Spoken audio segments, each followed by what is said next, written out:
la crise qui frappe le monde entier, tu fais quoi?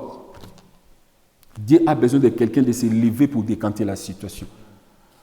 Notre roi, il est bon. Alléluia. Le thème de cet après-midi, je voulais juste nous parler sur la crise. La crise, tous nous connaissons la crise. La crise est désignée d'une période ou un phénomène critique où il est nécessaire de faire face devant un problème. Alléluia. La crise, c'est un phénomène qui se présente. Et c'est à toi, au lieu de croiser des bras, mais c'est de faire face devant les problèmes. Alléluia. C'est très important. Il y a plusieurs sortes de crises. Il y a des crises de la maladie, il y a des crises de la jalousie, il y a des crises de la famille, il y a les crises de guerre. Il y a plusieurs sortes de crises. Il y a des crises économiques. Comme là, on est en Europe, tout le monde pleure. Il y a la crise partout. Mais la crise, c'est que nous en avons. La crise, il y a la crise des prières aussi. Il y a la crise de la parole dans les églises. Il y a plusieurs sortes de crises. Alors, devant la crise, qu'est-ce que tu fais? Devant la crise, qu'est-ce que tu penses? Au lieu de faire face, ou bien toi, tu recules. Devant la crise, il y a une personne qui s'élève pour décanter la situation. Devant cette crise que Dieu cherche, qu'une personne doit s'élever pour décanter la situation.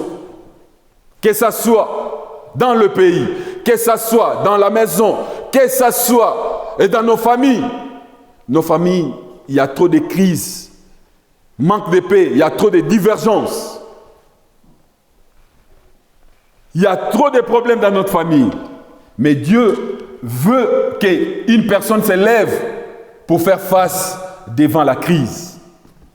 Alléluia. La crise. Il y a beaucoup de chrétiens qui sont là. Ils ont problème de la crise de jalousie. Il ne veut pas que la personne progresse. Il ne veut pas que la personne qui est à côté de toi s'épanouisse.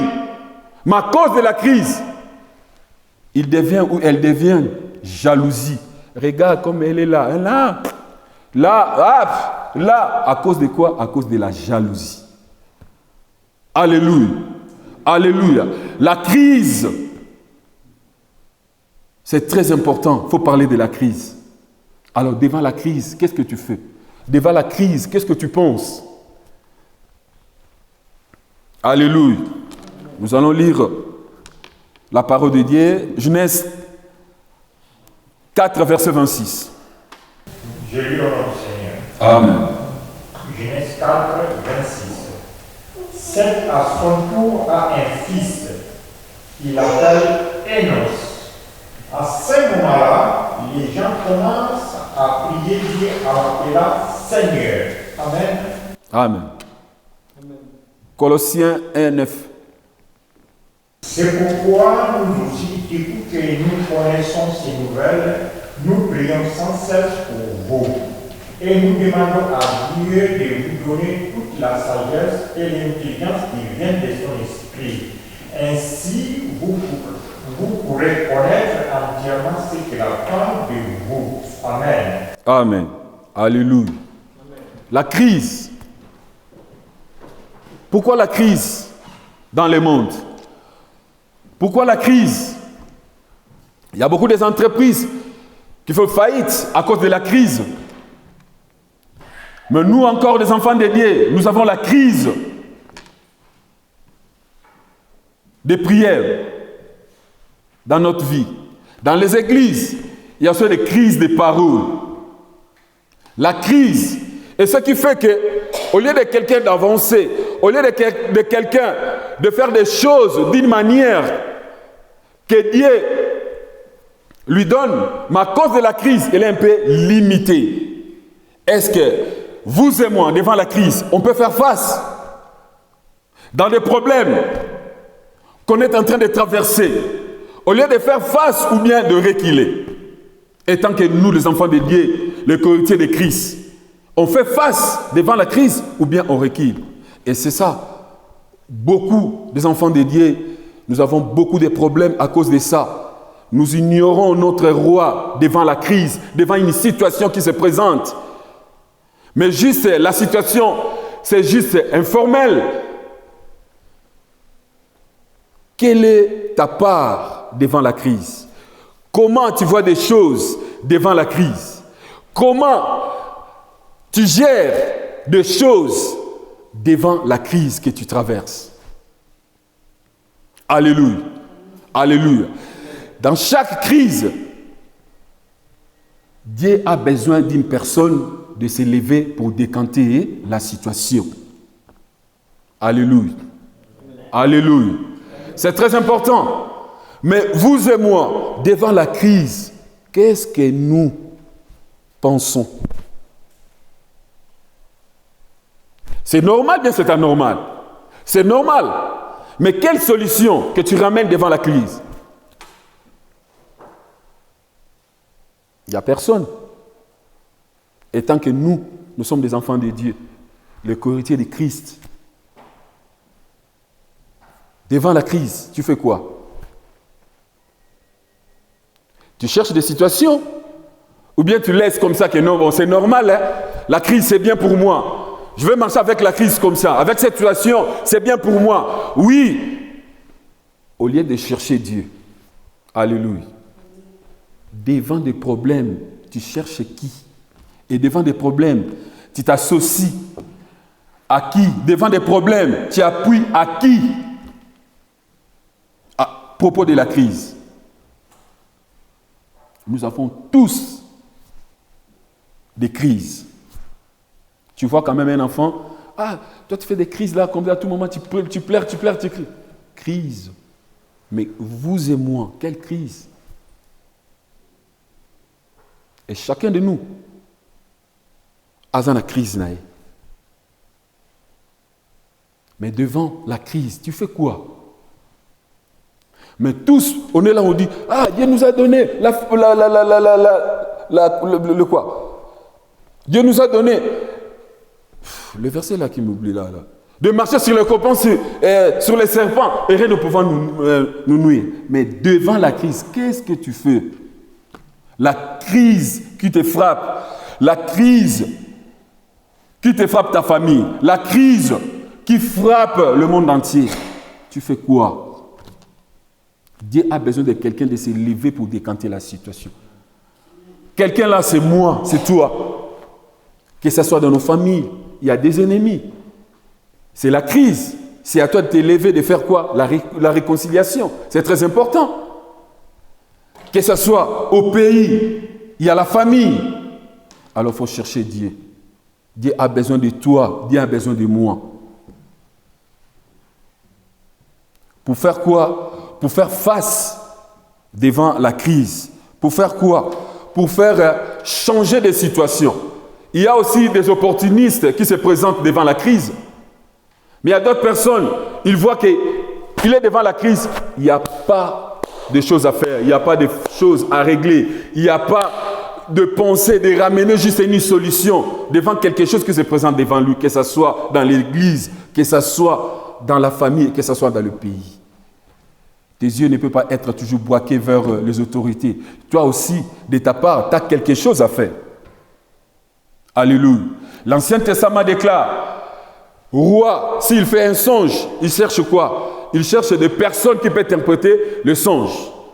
Mais nous encore, Dieu nous a donné la grâce de faire quoi? De dire aussi à des autorités qui nous dirigent que voilà, Dieu m'a montré ceci et Dieu m'a montré ça, il faut faire ça devant la crise de ces pays avant de faire quoi?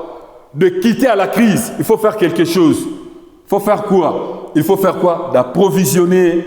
Il faut faire quoi? Il faut faire travailler plus. Que la crise ne peut pas vous attaquer. C'est très important. Mais vous et moi, qu'est-ce qu'on pense devant la crise? À l'église aussi, il y a quoi? L'église aussi, il y a quoi? La crise. Mais devant la crise, Dieu cherche une personne qui peut s'élever. Est-ce que dans cette église, toi, tu peux s'élever pour décanter cette situation? Alléluia. Qui peut faire quelque chose? À l'est du Congo, il y a aussi quoi? La crise, il y a des guerres. Est-ce que tu penses vraiment que non, Seigneur, moi, je peux m'élever, je vais aller à l'est du Congo pour mettre la paix? Personne ne pense à ça. Mais Dieu cherche la personne qui peut se lever. Pour faire quoi? Pour décanter la situation. Et cette personne que Dieu cherche, ce n'est que toi, ce n'est que moi. Il y a beaucoup de gens, ils ont des crises de santé. Ils souffrent bien, ils souffrent. Maladie mortelle, maladie incurable. Mais il est là à l'église. Il a besoin de nous. Mais on le voit, on le regarde comme ça, au lieu de faire quelque chose pour lui. Alléluia. Alléluia. Mais qu'est-ce que toi tu fais? Tu regardes seulement devant la situation? Tu as peur que Dieu descende, c'est toi qui vas agir. Dieu nous a donné des capacités, Dieu nous a donné de quoi? De tout. Mais pourquoi les instruments que Dieu nous a donnés, on n'utilise pas? Alléluia. Est-ce que toi-même tu sais que Dieu t'a donné quelque chose? Cherche une solution. C'est à toi de t'élever, de chercher une solution devant la crise. Mais nous, devant la crise, on est là, on croise les bras, on est là, on regarde, au lieu de faire quelque chose. Mais il faut faire quelque chose. Tu n'es pas seul. Dieu est avec toi. C'est à toi de marcher avec Dieu pour décanter la situation. Dieu cherche les opportunistes pour faire quoi? Pour faire face devant quoi? Devant la crise. Dieu nous a équipés. Dieu nous a donné tout. Comme Christ a dit à ses disciples, ce que j'ai eu à mon Père, je vais vous faire quoi? Je vous donne. Mais nous, devant la crise, on fait quoi? On a des yeux, mais on ne voit pas. On a des oreilles, mais on n'écoute pas. On a la parole, on n'exerce pas la parole. Alors, qu'est-ce que tu veux que Dieu fasse pour toi? Et c'est à toi de faire face devant la crise. Mais pourquoi tu ne le fais pas? T'as honte? T'as la peur? Ou quoi? Oh, déjà des problèmes, non, c'est pas moi. Hein. Ça, il faut chercher vraiment les bishops ou bien archibishops. Parce qu'avec moi... Mais Dieu cherche les opportunistes. Chacun de nous, Dieu a donné des talents parmi nous. Alors, qu'est-ce que nous faisons avec les talents que Dieu nous a donnés? On les garde ça dans notre poche? On le fait quoi? Est-ce que si tu viens de l'église, toi-même, tu regardes vraiment cette église, dans tous les recoins de cette église, est-ce que tu vois ou tu ne vois pas? Je ne sais pas. Mes yeux, ce n'est pas la vôtre. Il faut voir avec des yeux spirituels. Seigneur, cette église-là a commencé comment? Maintenant, on est où? Devant la crise, il y a beaucoup de gens qui sont restés dans leur maison. Tous ont oublié qu'aujourd'hui, c'est le dimanche. Ils ont resté chez eux, avec YouTube, avec les téléphones, au lieu de venir, d'adorer, de louer le Seigneur ensemble. C'est très important. Mais beaucoup de gens sont égarés. Alors, qu'est-ce que tu fais devant cette crise qu'on est en train de traverser? Est-ce que cette parole, tu la mets en pratique ou pas? C'est ça le vrai problème. Il y a beaucoup de chrétiens qui disent, tu es un enfant de Dieu, oui. Tu es un enfant de Satan, oui. Ni chaud, ni froid.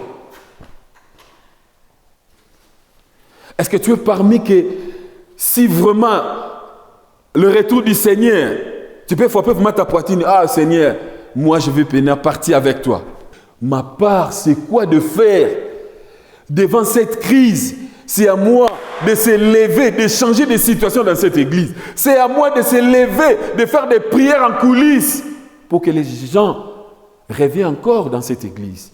Et ta part, qu'est-ce que tu fais? Dimanche, on va venir à l'église. Papa, on chante, papa, on danse, papa, on met l'offrande. Ça finit à quelle heure? Commence à dépasser l'heure. Ça 15 heures va finir. Et maintenant, il va dépasser encore 20 minutes. C'est beaucoup. Hein? Mais est-ce que tu penses que, Seigneur, il y a beaucoup de gens qui souffrent? Ils sont dans leur maison. Ils ont besoin de la parole. C'est à toi de se lever, de prêcher la parole pour que les gens reviennent ici, que les gens viennent ici. Devant la crise, Dieu a besoin d'une personne, pas deux, une personne. Que ce soit comme Jérusalem, il était détruit. Il y avait une personne qui s'est levée, c'était Néhémie. Il a rassemblé tout le peuple pour lui dire que non, lèvons-nous et bâtissons. À cause de quoi? À cause des murailles de Jérusalem qui étaient détruites. Néhémie était vers quoi? Devant la crise. Ça, c'est mon pays. De loin que Néhémie était. Mais il pensait à quoi? À son pays. Il a dit à son chef, chef, mais pourquoi Néhémie, tu es triste comme ça? Ah, mon pays est détruit. Et de portails, tous sont calcinés. Alors, qu'est-ce que moi, étant que ton chef, je vais faire pour toi? Il a dit, chef, j'ai besoin de faire quoi? De reconstruire encore quoi? De portes et des murailles de quoi? De Jérusalem. Mais Néhémie, il n'était pas le président de Jérusalem, non. Ni un gouverneur, non. C'était quoi? Un opportuniste. Il a eu compassion de son pays. Il a fait quoi? Il a fait face devant la crise. Pour faire quoi? Pour remonter et rebâtir des portiques et de quoi? De murailles de Jérusalem. Alors quoi? Toi, tu penses à quoi? Qu'est-ce que tu comptes faire devant la crise? Est-ce que tu rassembles les gens? Ah non. Devant cette situation, moi je ne vois pas clair. Je vais prier, je vais chercher Dieu, moi-même, en coulisses. Vraiment, quelle est ta part devant la situation que tu traverses? Ah non, je laisse ça. C'est Dieu lui-même qui va faire. Hein. Ce n'est pas moi de faire. Hein. C'est Dieu lui-même qui va faire. Non. Dieu il fait avec une personne, en collaboration. Et toi, tu fais quoi? Tu étais là, la première de venir dans cette église. Tu courais vite d'arriver ici à temps. Mais maintenant, retard, c'est bien pour toi. Tu viens le dimanche ou tu ne viens pas, c'est bien pour toi. Mais regarde bien ta vie. Fais, comme on dit, la rétrospection de ta vie. Comment avant tu fonctionnais? Et comment tu considérais Dieu dans ta vie? Et comment tu faisais, comme on dit quoi, les choses de Dieu? Mais maintenant tu es égaré. Néhémie, il a fait quoi? Il a élevé. Il m'a dit, moi je vais retourner chez moi. Parce qu'il y a une crise là-bas. Les gens qui dorment dehors. Moi, avec le paix que j'ai, je vais faire quoi? Je vais reconstruire les murailles de Jérusalem et les portes de Jérusalem. Christ a dit, hein, je vais détruire ce temple dans 3 jours. Et personne. Les Juifs aussi disent que non. Salomon a construit ce temple pendant 40 ans. Comment cette personne vient dire que je vais détruire ce temple et dans 3 jours je le relèverai? Ce n'est pas facile. Pour détruire dans une fraction de seconde, mais pour remonter encore, c'est vraiment difficile, ça prend le temps. Un jour, le Seigneur va te parler. Que ça soit, si tu dors, Dieu va te parler. Alléluia. On a beaucoup prié. Seigneur, bénis-nous. Il nous a bénis. Oh Seigneur, fais-moi que je trouve un bon boulot. Tu as trouvé. Oh Seigneur, donne-moi les enfants. Il t'a donné. Oh Seigneur, j'ai besoin de la voiture. T'a donné. Mais pour son œuvre maintenant, tu étais vraiment avoué. Le mercredi, tu es là. Le vendredi, tu es là. Le dimanche, tu es là. Tu courais vraiment bien. Mais qui t'a interdit d'arrêter? Personne. Dieu a besoin de toi. Tu dois faire quelque chose pour cette église. Je ne parle pas pour côté finance. Je parle côté pour l'avancement de cette église. côté spiritualité et la bonne marche pour cette église. C'est ça mon souci. Tu courais bien, mais qui t'a dit de t'arrêter et qui t'a interdit de le faire plus, l'œuvre de Dieu. Qui t'a interdit, bien-aimé? Ce n'est pas toi, c'est du diable. Ce n'est pas toi, bien-aimé, c'est du diable. Si tu as une mission que Dieu t'a léguée, que Dieu t'a confiée, il y a aussi une personne qui va s'élever pour faire quoi? Pour te combattre. Afin que quoi? De ne faire pas ce que Dieu t'a promis.